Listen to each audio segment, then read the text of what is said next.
Lumaki ang papel ng kauna-unahang Filipina Member of Parliament sa Canada na si Richie Valdez ngayong 2025.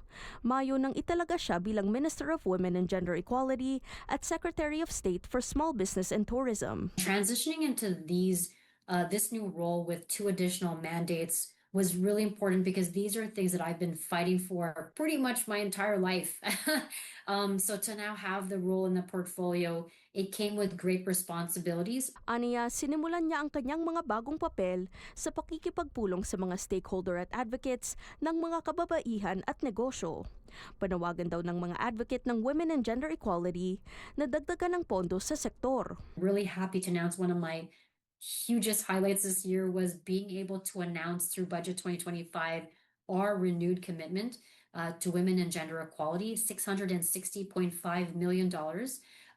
And that is going to include supports to ensure that we're empowering women in leadership roles, making sure that they're able to step up and get the support they need to be able to participate and do well in the economy. Mahalaga rin daw sa kanya ang paniniguro sa seguridad at kaligtasan ng mga kababaihan, kaya naglabas ng iba't ibang reforma ang gobyerno tungkol dito.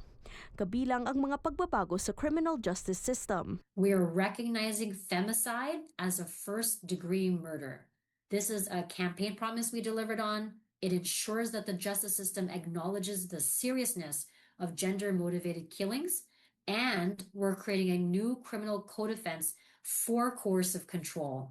Because often we know that coercion is what is the first steps that ends up escalating to gender-based violence and deaths. And so this provides early intervention before violence escalates. Dadagdagan din daw nila ang proteksyon ng mga kababaihan laban sa online harassment at artificial intelligence o AI. So what we're doing is we're making sure to modernize the law to protect women and girls in the digital age.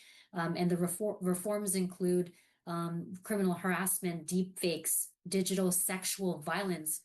Many of our kababayans have told me their own personal experiences on this, and the distribution of those threatened distribution of intimate images is not acceptable, and these reforms help address that. Aminado si Valdez na hindi karaniwan o madalas mapag-usapan sa Filipino community ang isyu ng karahasan laban sa mga kababaihan. Unfortunately, our community, we're a bit mahiya, I think is the right word. We are shy to talk about things that, especially deeply personal things. Often it's hard to talk about with your parents. It's hard to talk about with your friends.